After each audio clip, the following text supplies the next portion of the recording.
So the pH of the drug, the GIT tract varies from the oral cavity up to the rectum. That is the last part of the GIT tract. And depending on the pH condition, you can imagine now the drugs start behaving differently in the pH environment. Okay. And this in turn affected by the presence of the food or the absence of the food and the type of the food, like this. So too many factors start affecting the behavior of the drug. That means whether it has to get ionized or unionized, whether it has to get absorbed or not getting absorbed, or everything is decided based on this many factors. So the heading which was supposed to write yesterday, which was missed, is anatomy and physiology of the GI affecting the drug absorption. This is what the heading goes on. Gastrointestinal motility, okay, gastric emptying time, intestinal motility, perfusion of the GI tract, effect of, as you can see, the number of factors: food, GI pH, fluid volume, drug-drug interaction, interaction of drug with the normal GI constituent, and also the disease state. So this slide gives you the idea about the factors. So we will refer some of the textbook which you happen to refer later on by chance. Okay, and there you might see little variation in the classification, but this is overall. I'm just giving you an idea. The factors which is affecting, there is anatomy and physiological factor of GIT affecting the drug absorption is all this. Fine. Okay, and I told about this important terms which you have to keep in mind is gastric emptying, emptying rate, and emptying time. They're all interdependent on each other. That's a different way of expressing the process happening in the GIT. I need to express the process, no? Like now, for example, dissolution process. Is the amount of drug going into the solution at known time interval. That's how we could, or there's a mass transfer process, whatever you understood. Same thing, to understand the process happening inside the body, we should come out with a definition. So that is one of the definitions we got to know yesterday. That is a emptying time, emptying rate, and the gastric, gastric emptying as such, emptying time and the emptying rate. So motility, it's a known definition we already learned in the previous, we have learned in the previous years. Okay, so it's the spontaneous peristaltic movement of the stomach that aid in the digestion, moving food through the stomach and out through the pyloric sphincter into the duodenum. It's a typical definition you you get to see in the textbooks. That is in the any other pharmacology book or anatomy and physiology book. So the drug must be completely released into absorption window before the movement of dosage form into the larger body. That's what I was telling you. Means the movement of the drug which happens inside the GIT is affected by many factors. Why we are so much worried about that is because the drug should get sufficient time for the absorption at the particular region. So it must completely release. The required prerequisite for any dosage form design should be such that the drug should be completely released into the absorption window. Okay, and we know that absorption window, though we call intestine as an absorption window because of the different reasons, what we already understood, that is a microvilli, perfusion rate, ideal pH condition. But there is a chance that some of the drug might have absorption window in other part of the GI. Even it can be in the stomach also. But generally, the small intestine is called as absorption window. So GI motility tends, why we are concentrating on this the behavior of the drug is because the motility tend to move the drug through the canal and the drug may not stay at the absorption site. So though the dosage form is releasing the drug, but the presence of the content in the GIT, what it does, it pushes the drug. So what happens, the drug may not be released at the particular window, that is absorption window, and it might bypass. So that's the reason we need to understand all this. So after the drug is given orally, the exact location or environment of the drug product within the GI tract is difficult to determine. The complex word I kept on using till now, it is absorption is a complex process which happens in the GIT because of the various conditions within that is anatomy and physiological conditions of the GIT, and also the various factors which are involved in the designing of the dosage form. Overall, it's a complex process. So what is this transit time? The total transit time, see, to make it as a sequence, okay, maybe you have a little struggling in making the sequence because of the yesterday PPT and today's PPT. Slightly have changed it.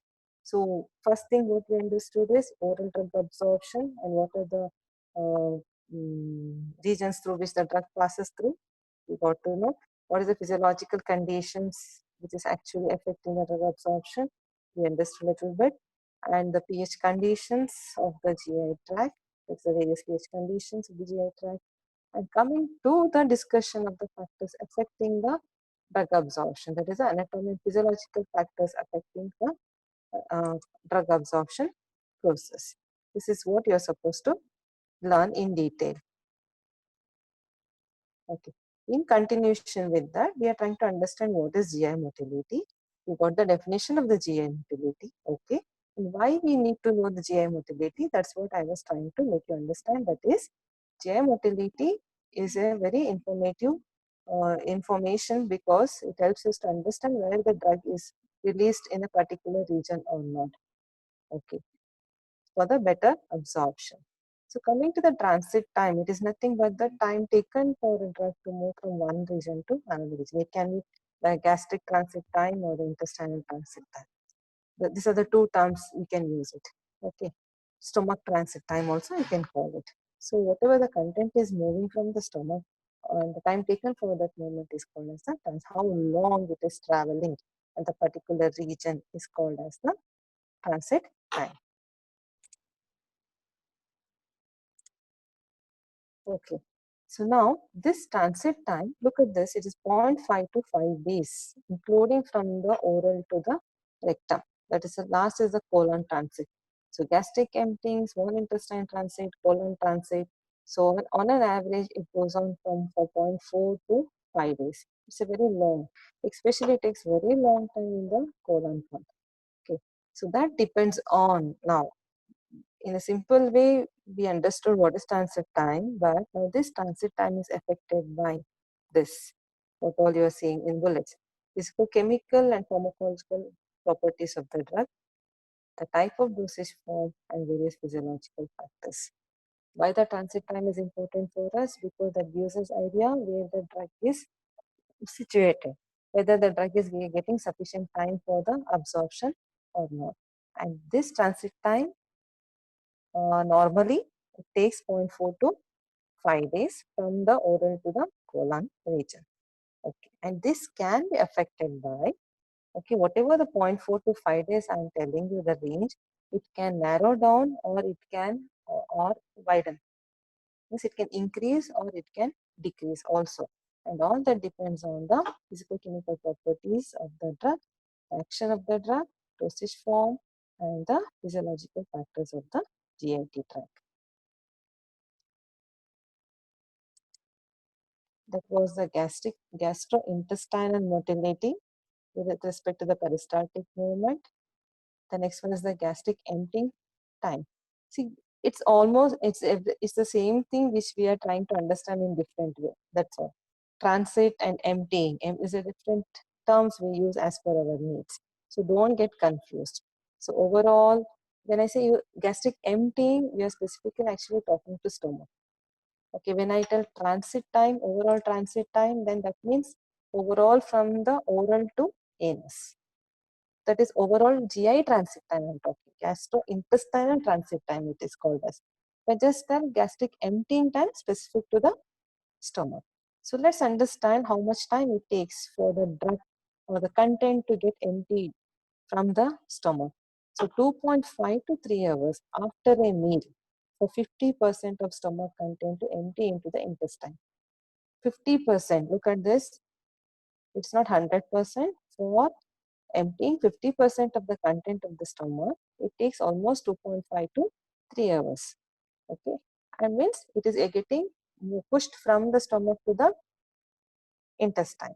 And total emptying of the stomach takes place 4 to 5 hours. Correct? So 50% it takes 2.5 to 3 hours, and stomach complete emptying it takes almost 4 to 5 hours. And later on, 50% emptying of the small intestine is taking 2.5 hours to 3 hours. Small intestine, don't mix up the colon here. We are just specifically talking about the smaller intestine. It takes 2.5 to 3 hours. And look at the last one, that is where you include your colon. Finally, the transit through the colon, it takes almost 30 to 40 hours. That is what in the previous slide I told you, on an average like 4 to 5 days. 0.4, overall 0.4 to 5 days.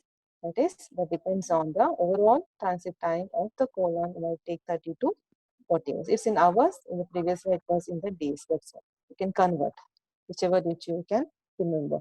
So gastric emptying is affected by or depends on the meal or the content which is present inside the stomach. So on an average, 2.5 to 3 hours to for 50% emptying in the presence of the any content, and approximately 4 to 5 hours for the complete emptying time for the content from the gastric region.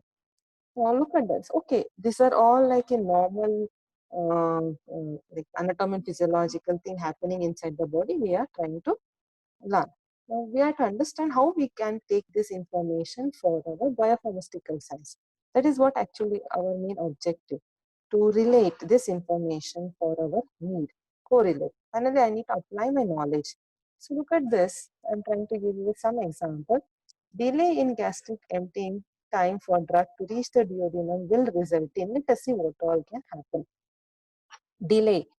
I have taken the tablet. It is traveling now from the oral to esophagus. Esophagus is trying to come to stomach, and from stomach to duodenum, correct? So it's taking some time. Okay. So that can be delayed, and that delaying can happen because of any reason. It can be usually because of the normal person. It is mainly because of the presence of the food what we consume. So let us see what can happen when there's a delay in the dosage form to reach the duodenum or the drug to reach the duodenum. That results in the first point, slow and extent of the drug absorption happens, thereby prolonging onset of action. The one consequence or the one of the result out of delay in the gastric emptying can result in slow drug absorption, slow, and that is the rate and extent of drug absorption will be slowed down because it is reaching very late to that particular site, which you have already identified it as an absorption site. Okay. Then it prolongs the onset of action. Okay. And onset of action, I don't know at this point, AUC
Hello.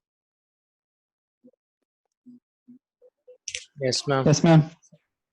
Hey, some message came